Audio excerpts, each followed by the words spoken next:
नमस्कार, बहुत स्वागत है आपका न्यूज़ 18 के डिजिटल प्लेटफॉर्म पर। मैं हूं प्रशांत कटारे और मेरे साथ मेरे साथी हैं आनंद। तो आज हम बहुत महत्वपूर्ण मुद्दे पर बात करने जा रहे हैं। दरअसल अमेरिका में UNGA यानी कि general assembly of United Nations की बैठक चल रही है और इस बैठक में कई महत्वपूर्ण चर्चाएं भी हो रही हैं। लेकिन जो बहुत समझने और देखने वाली बात है वो है अमेरिका के राष्ट्रपति की मुलाकात किन किन राष्ट्राध्यक्षों से हो रही है और उसमें निकल कर क्या आ रहा है, क्या डीलें हो रही हैं, ये समझने की थोड़ी सी दरकार है। और चूंकि डोनाल्ड ट्रंप, अमेरिकी राष्ट्रपति डोनाल्ड ट्रंप की मुलाकात एर्दोआन यानी टर्की के प्रमुख एर्दोआन से हुई है, इसके अलावा पाकिस्तान के सेना प्रमुख आसिम मुनीर और शहबाज शरीफ यानी प्रधानमंत्री से हुई है। लेकिन सबसे पहले हम टर्की और ट्रंप से जुड़ी बात करेंगे। आनंद, एक बहुत महत्वपूर्ण डील हुई है डोनाल्ड ट्रंप और एर्दोआन के बीच, या कहें अमेरिका और टर्की के बीच, और ये सिविल न्यूक्लियर डील बताई जा रही है। ये ठीक है, सिविल न्यूक्लियर डील है, लेकिन इसके मैसेज, इसके संदेश समझने की अगर हम कोशिश करें तो क्या नज़र आता है? दरअसल देखिए, अभी जो आपने बताया कि UNGA की बैठक हो रही है, तो यहाँ पर अमेरिका में अभी सब लगभग जो UN में शामिल देश हैं, 193 देश जो हैं, उनके प्रमुख जो हैं सब अमेरिका में पहुंच रहे हैं और इसमें इस समिट में भाग ले रहे हैं। ये 80वां समिट UNGA का चल रहा है। और इस बैठक में, इस समिट में क्या हो रहा है कि लगभग सभी देशों के जो प्रमुख हैं, अगर प्रमुख नहीं पहुंच पा रहे हैं तो उनके जो विदेश मंत्री हैं या फिर जो भी एक तरीके से नेतृत्व करते हैं, वो आकर के यहाँ पर अपनी भाषण दे रहे हैं और अपने देश को प्रेजेंट कर रहे हैं। जिसमें सबसे ज़्यादा अगर किसी का मसला उठ रहा है तो यही है कि फिलिस्तीन, गाजा को लेकर के। लेकिन अब इसी मसले के बीच, इसी मामले के बीच में ट्रंप और तुर्की के बीच जो डील हुई है, इससे ये चीज़ स्पष्ट हो गया है कि ईरान और रूस का जो एक तरीके से कमज़ोर नस है वो दबा दिया एक तरीके से ट्रंप ने, अमेरिका ने। दरअसल हुआ क्या है कि कल देर रात खबर आती है कि अमेरिका और तुर्की के प्रशासन जो है के बीच में एक सिविल न्यूक्लियर डील हुई है। और ये डील जो हुई है बंद कमरे में हुई है। और इसका एक फ़ोटो भी जारी हुआ है जिसमें तुर्की के जो राष्ट्रपति हैं रिसेप तैयब एर्दोआन वो भी हैं, और अमेरिका के जो राष्ट्रपति हैं डोनाल्ड ट्रंप, वो दोनों पीछे खड़े हैं। और उनके आगे प्रतिनिधि जो उनके साथ शामिल थे, वो लोग एक उस पर हस्ताक्षर किए हैं फाइल पर, जिसमें ये सिविल, पहले आप ये समझ लीजिए कि सिविल न्यूक्लियर डील है क्या। दरअसल सिविल न्यूक्लियर डील ये है, जो भी तुर्की अपना न्यूक्लियर प्रोग्राम चला रहा है उसमें सीधे सीधे अमेरिका की हस्तक्षेप होगा, यानी सीधे सीधे वो शामिल हो जाएगा उस प्रोग्राम में, न्यूक्लियर प्रोग्राम में शामिल हो जाएगा। मॉनिटर भी पूरा रहेगा अमेरिका, बिल्कुल। हालांकि मॉनिटर IAEA करता है। दरअसल क्या हुआ है कि जो न्यूक्लियर ठिकाने होते हैं या जो भी न्यूक्लियर प्रोग्राम चलाते हैं देश, उसका एक संस्था है जो है IAEA, अंतर्राष्ट्रीय परमाणु ऊर्जा एजेंसी।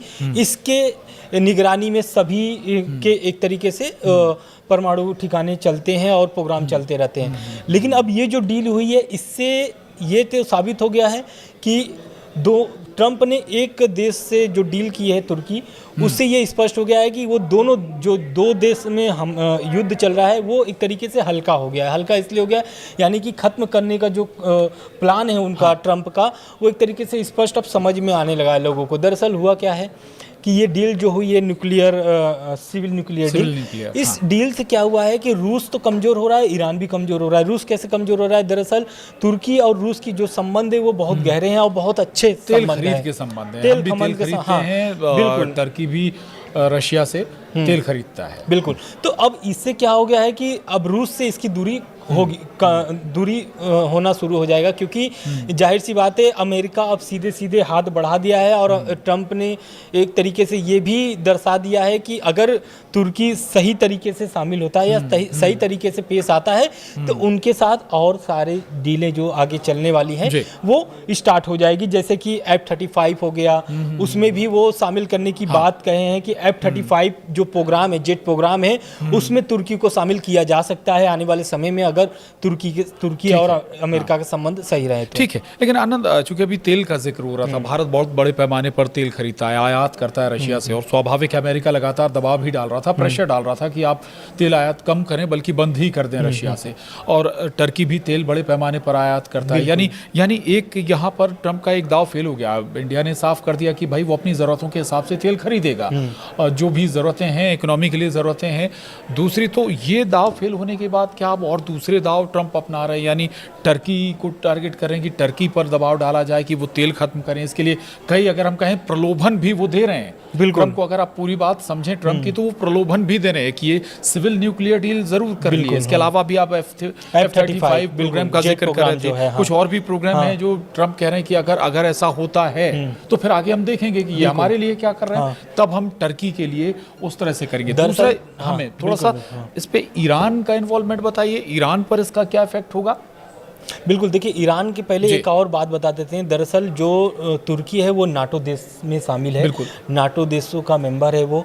तो जिस तरीके से पुतिन नाटो देश में सेंध मार रहे थे तुर्की के माध्यम से, लेकिन अब वही तुर्की जो है उनके हाथ से छटक चुका है। एक तरीके से वो नाटो देश में ऑलरेडी अमेरिका है भी, तो जो सेंध साध रहे थे पुतिन, अब वो कमज़ोर पड़ता नज़र आ रहा है। इससे क्या होगा कि जो युद्ध की जो संभावनाएं हैं, दरअसल ट्रंप ये चाहते हैं कि जो डील हुई है उससे ये है कि उनको यूक्रेन युद्ध खत्म करने में तुर्की से बहुत सहयोग मिलेगा।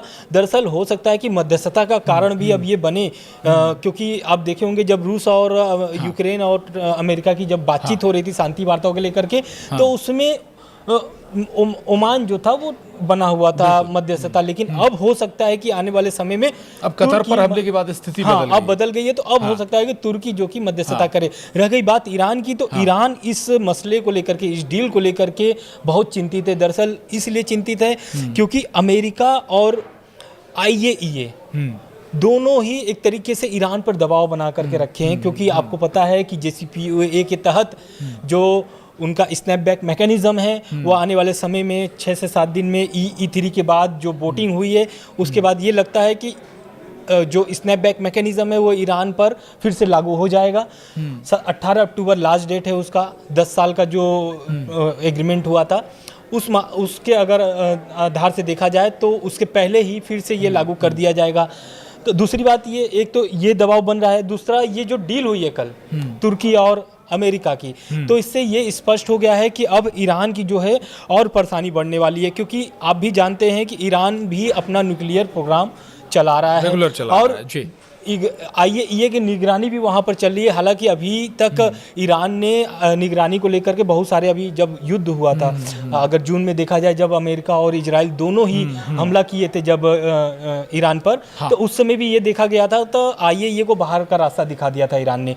लेकिन अब मामला सुधरा है थोड़ा बहुत, तो IAEA को फिर से एंट्री मिली है, लेकिन अभी निरीक्षण करने के लिए बहुत सारे ऐसे जो ठिकाने हैं, न्यूक्लियर प्लांट है जो, वहाँ पर अभी अनुमति ईरान की तरफ से नहीं दी गई है। ठीक है, एक बात और है, आप कह रहे हैं कि अब शायद हो सकता है कि टर्की की भूमिका हो जाए मध्यस्थता के तौर पर, लेकिन वाकई लगता है कि रूस इस युद्ध को, जो यूक्रेन पर जारी युद्ध है, उसे रोकना भी चाहता है।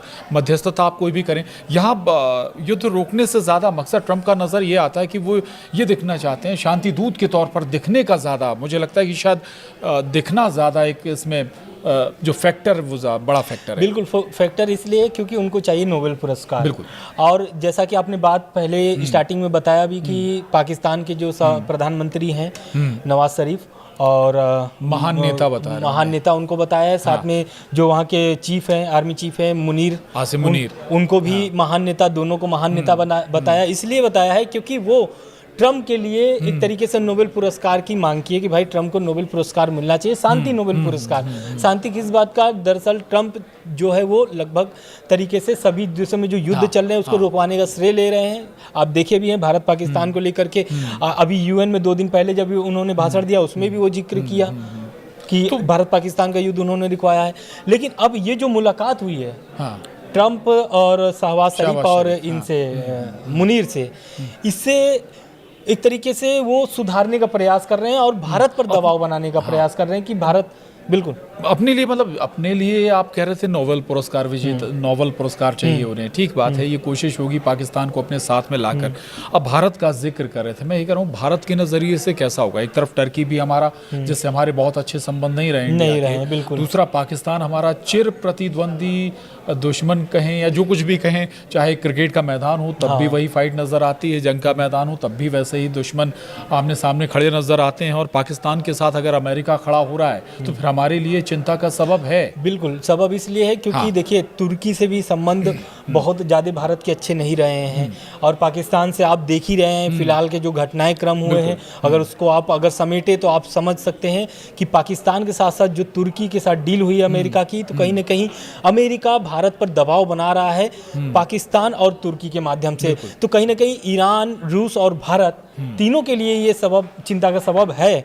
लेकिन अगर बात किया जाए भारत के लिए, तो भारत भी अपनी रणनीति बहुत अच्छे तरीके से बना रहा है। आने वाले समय में इसका परिणाम भी लोगों को देखने के लिए मिलेगा, क्योंकि भारत के साथ भी अभी आप देखे होंगे कि एससीओ की जो बैठक हुई थी उसमें खुद प्रधानमंत्री नरेंद्र मोदी खुद चीन गए थे, और उसमें जो शामिल हुए थे रूस के। उस बैठक से हमें से जोड़ें क्या कि मैसेज, बिल्कुल आप उसको जोड़ इंडिया सकते ने भी, हैं। भारत ने भी मैसेज दिया अमेरिका के लिए कि अगर आप टैरिफ हमारे ऊपर लगा रहे हैं, तेल को रोकने का दबाव बना रहे हैं, आपने टैरिफ बढ़ा दिया था, जवाब रशिया और चाइना के साथ खड़े होकर भारत ने दिया था, तो अब ये बिल्कुल आप देख सकते हैं, क्योंकि देखिए अब चीन भी कहीं ना कहीं एक तरीके से भारत के सामने, मतलब भारत के आगे एक तरीके से सहयोग करने की मूड में अभी दिख रहा है। क्योंकि आप देखे होंगे कि जब वीज़ा वाला मामला चल रहा था, H1 वीज़ा जब उन्होंने बंद कर दिया, तब चीन ने एक ऑफर सभी दुनिया, मतलब सभी देशों को दिया कि आप आइए, हमारे लिए दरवाज़ा खुला है। उन्होंने एक वीज़ा प्लान भी बताया कि यहाँ पर आइए, आप बढ़िया अपना बिजनेस करिए, रहिए, काम करिए, आगे बढ़ाइए देश को।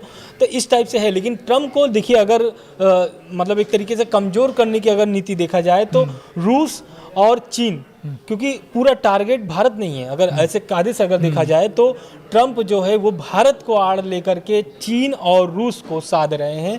लेकिन इसमें आप देखिएगा आने वाले समय में, हालांकि ये जो डील हुई है, इस डील का अगर पूरा निष्कर्ष निकाला जाए तो कहीं ना कहीं रूस और ईरान के लिए भारी नुकसान पहुंचाने की जो एक तरीके से आप देख सकते हैं। क्योंकि अगर तुर्की अगर मध्यस्थता करने की मूड में आ गया और मध्यस्थता करने के अपना वो बना लेता है फॉर्मूला, तो कहीं ना कहीं रूस से संबंध उनके अच्छे हैं तुर्की के।